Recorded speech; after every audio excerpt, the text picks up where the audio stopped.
নমস্কাৰ বন্ধুসকল, আজি আকৌ এটা গুৰুত্বপূৰ্ণ ভিডিঅ'লৈ সকলোকে স্বাগতম জনাইছোঁ।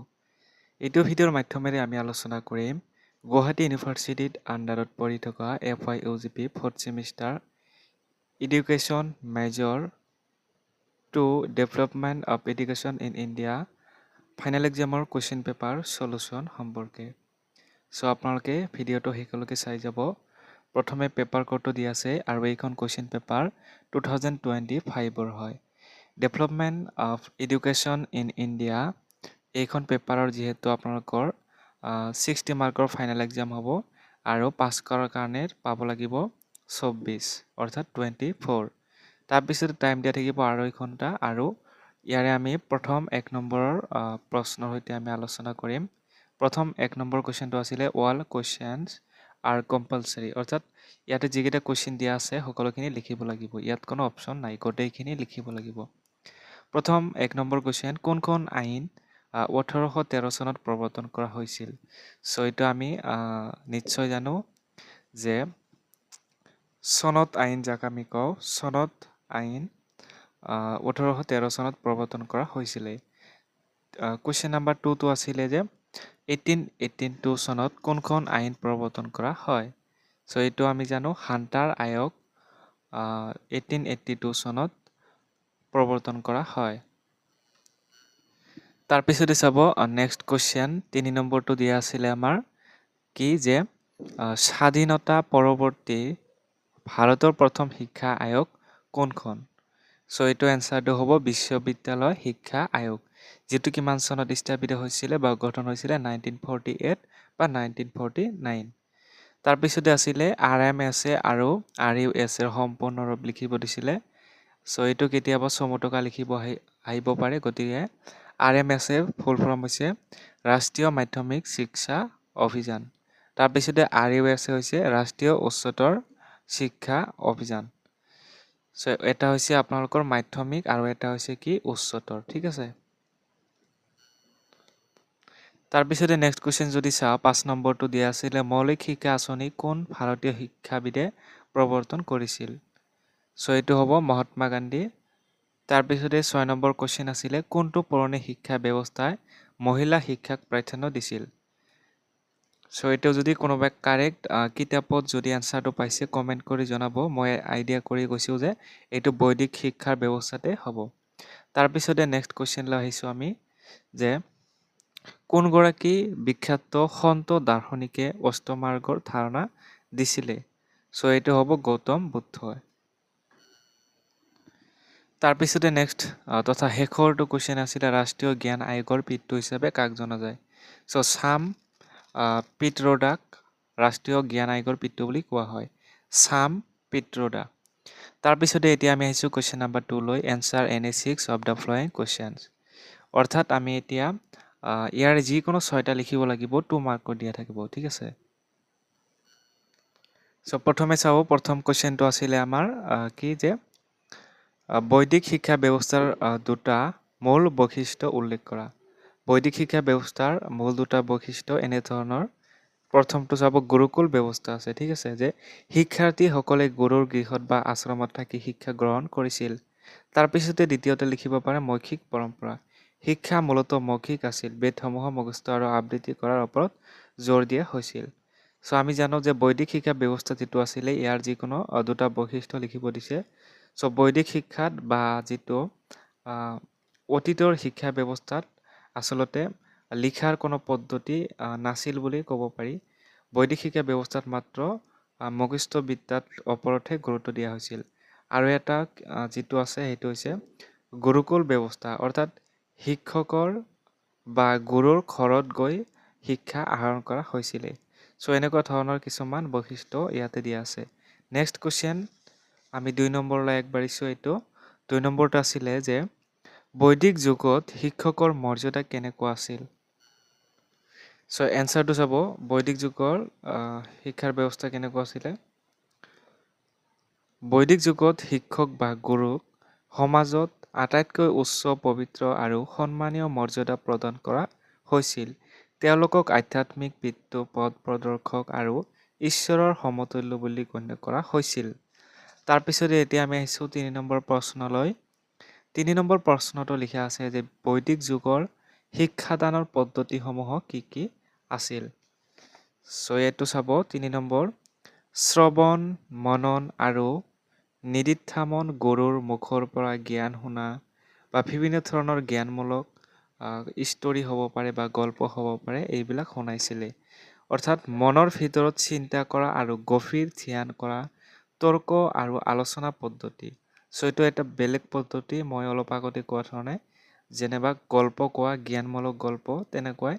আৰু আলোচনা পদ্ধতি হৈছে প্ৰশ্নোত্তৰ, তৰ্ক বিতৰ্ক আৰু ধৰ্মীয় সভাৰ জৰিয়তে শিক্ষা দান কৰা হৈছিল।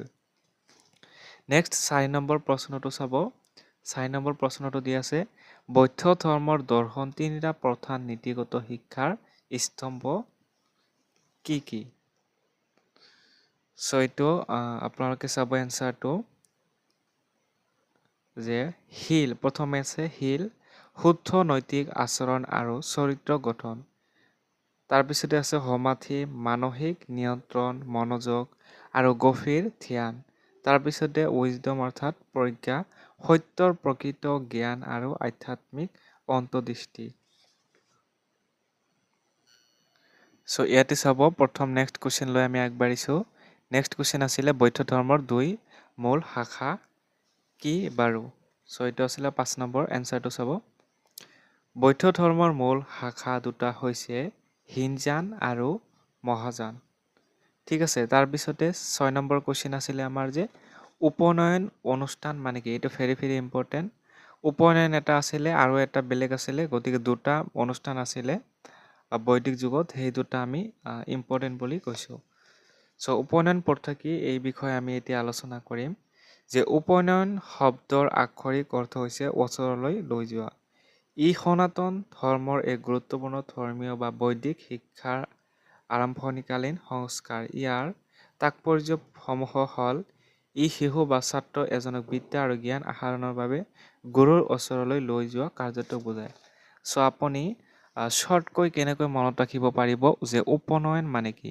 বৰ্তমান কলেজ বা স্কুল কলেজবিলাকত চাব, যেতিয়া নতুন এডমিশ্যন হয় ফাৰ্ষ্ট ছেমিষ্টাৰ বা নতুন এডমিশ্যন হোৱাৰ পিছতে কলেজসমূহে কি কৰে, ফ্ৰেছাৰ্ছ এটা অনুষ্ঠান পাতে, যাৰ জৰিয়তে নতুন শিক্ষাৰ্থীসকলক কি কৰে, তেওঁলোকক স্বাগতম জনায় বা আমন্ত্ৰণ জনাইছে যে আজিৰ পৰা তোমালোকে আমাৰ মহাবিদ্যালয়ৰ ছাত্ৰ হিচাপে অধ্যয়ন কৰিবা।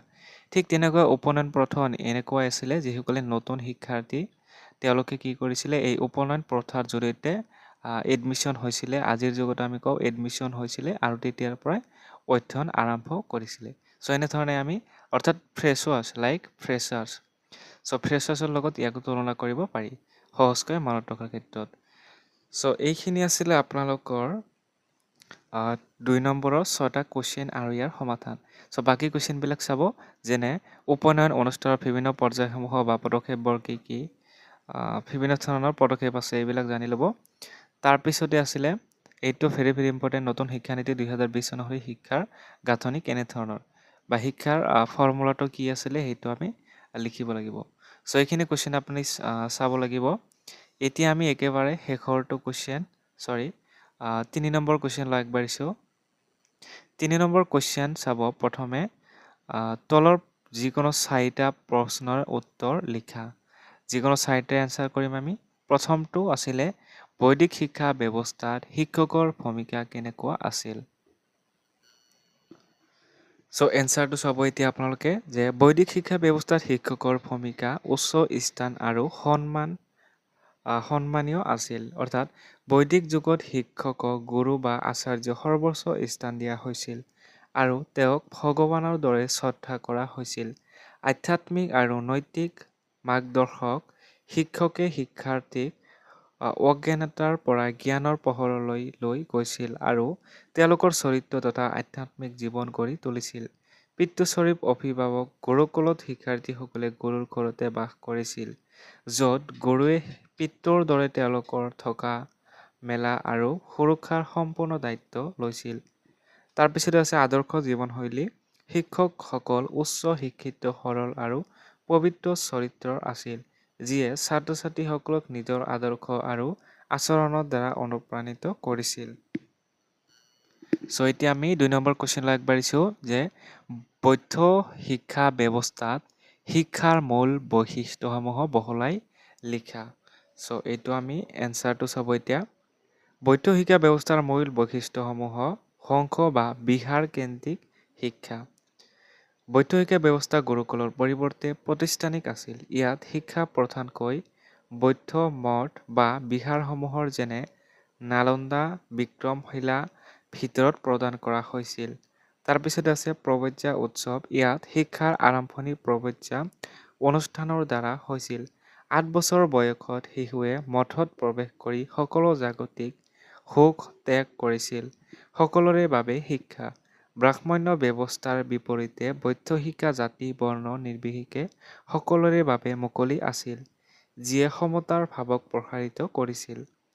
তাৰপিছতে লোকভাষাৰ ব্যৱহাৰ।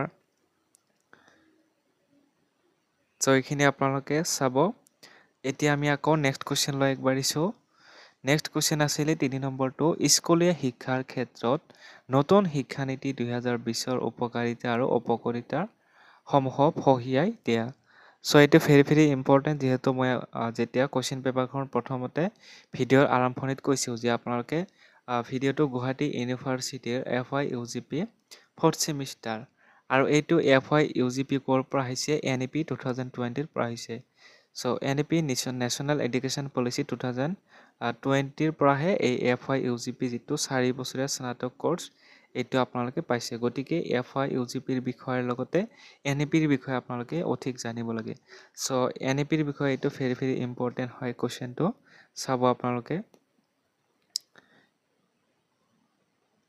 প্ৰথমতে আমি উপকাৰিতাসমূহ পঢ়িছোঁ যে নতুন 5+3+3+4 গাঁথনি পূৰ্বৰ 10+2 ব্যৱস্থাৰ ঠাইত নতুন শিক্ষানীতিয়ে 3 বছৰ বয়সৰ পৰা আৰম্ভ হোৱা এক নতুন শিক্ষাক্ৰমৰ গাঁথনি প্ৰৱৰ্তন কৰিছে।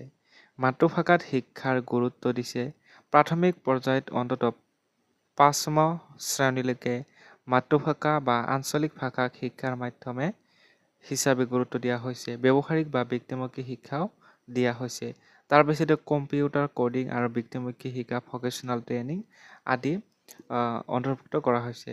তাৰপিছতে আছে নমনীয়তা, কলা, বাণিজ্য আৰু বিজ্ঞান শাখাৰ মাজত কোনো কঠোৰ পাৰ্থক্য নাথাকিব। ছাত্ৰ-ছাত্ৰীয়ে নিজৰ পচন্দৰ যিকোনো বিষয় বাছি ল'ব পাৰিব।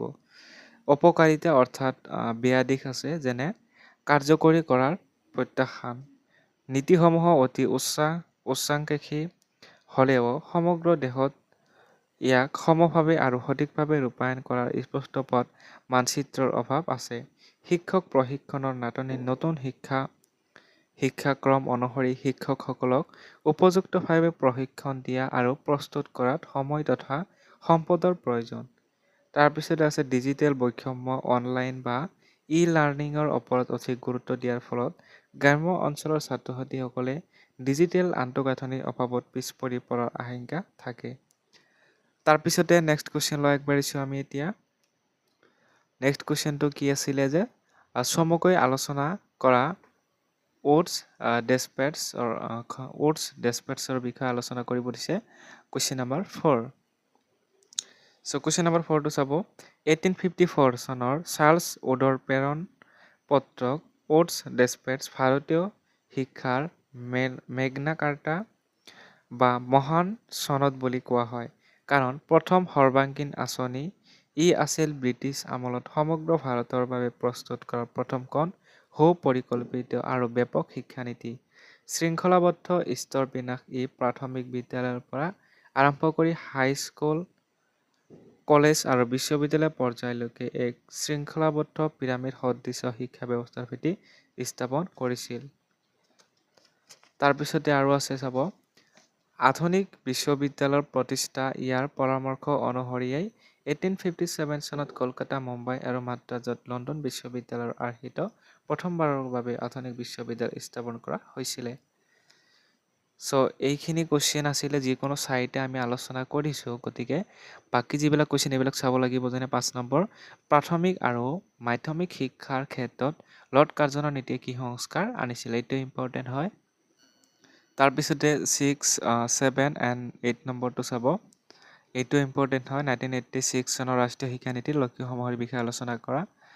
চ' এতিয়া আমি কুৱেশ্যন নাম্বাৰ 4 যিকোনো দুটা আলোচনা কৰিব লাগে 10 মাৰ্কৰ। প্ৰথম কুৱেশ্যন আছিলে মহাত্মা গান্ধী দিয়া মৌলিক শিক্ষাৰ আঁচনিখনৰ বিষয়ে লিখা। চ' এইটো চাব আমি আলোচনা কৰিম 2 নম্বৰ যে ভাৰতীয় সংবিধানত উল্লেখিত শিক্ষা ব্যৱস্থাৰ বিষয়ত আলোচনা কৰা। চ' চাব আমি 3 নম্বৰ কুৱেশ্যনটো আলোচনা কৰিম।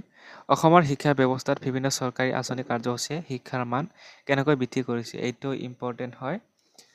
চ' এইটো চাব এনচাৰটো গুৰুত্বপূৰ্ণ আঁচনিসমূহৰ তলত উল্লেখ কৰা হ'ল যেনে গুণোৎসৱ পাতিছে বা আৰোহণ আঁচনি, নিযুতমইনা আঁচনিৰ দৰে বিভিন্ন ধৰণৰ আঁচনি আছে, এইবিলাকৰ বিষয়ে লিখিলেও হ'ব। প্ৰথমতে গুণোৎসৱৰ বিষয়ে কৈছোঁ, বিদ্যালয়ৰ শৈক্ষিক মান মূল্যায়ন কৰে।